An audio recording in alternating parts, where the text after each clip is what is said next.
भीषण अपघात. पुढे चालत असलेल्या ट्रॅक्टरला कार मागून धडकली. कारमधील पती पत्नी गंभीर जखमी. सविस्तर वृत्त असे की काल संध्याकाळी 7 वाजेच्या दरम्यान धुळे सुरत महामार्गावरील विसरवाडी नजीक रिलायन्स पेट्रोल पंपासमोर भीषण अपघात घडला आहे.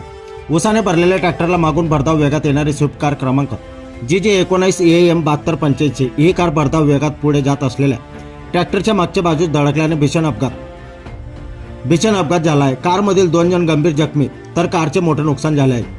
या अपघातात कारमधील चंदूलाल वसंत सोनवणे वय वर्ष 53, भारतीबेन चंदूलाल सोनवणे वय वर्ष 52 हे धुळ्याहून कामरेजकडे जात असताना अपघात विसरवाडी जवळील रिलायन्स पेट्रोल पंप समोर झाल्याची घटना घडली आहे. या अपघातात कारमधील प्रवासी दोघेही कारमध्ये अडकले होते. त्यांना स्थानिक नागरिकांच्या मदतीने बाहेर काढून रस्त्यावरच्या अपघातग्रस्तांना 24 तास विनामूल्य सेवा बजावणारी रुग्णवाहिका नाजिमधाम जगद्गुरू नरेंद्राचार्य महाराज संस्थान रुग्णवाहिकेचे पायलट सुरेश वसावे यांच्या मदतीने कारमधील जखमींना उपचारासाठी विसरवाडी ग्रामीण रुग्णालयात दाखल करण्यात आले होते. परंतु भारतीबेन चंदूलाल सोनवणे या महिलेची प्रकृती चिंताजनक असल्याने विसरवाडी ग्रामीण रुग्णालयातून 108 रुग्णवाहिकेच्या मदतीने पुढील उपचारासाठी नंदुरबार जिल्हा रुग्णालयात हलवण्यात आले आहे.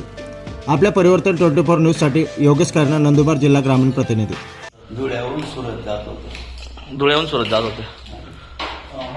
गाडी ट्रॅक्टर पुढून होतं का तुम्ही मागे होते? आम्ही मागे होतो. ट्रॅक्टर पुढे उचलता ब्रेक मारून दिला. फिरला आणि गाडीला लागलाय. आता काय फिरून गेला का ब्रेक मारला त्याने असं काहीतरी झालं. सुरतला जात होते ना? काय नाव तुमचं? चंद्राल वसंत सोनवणे.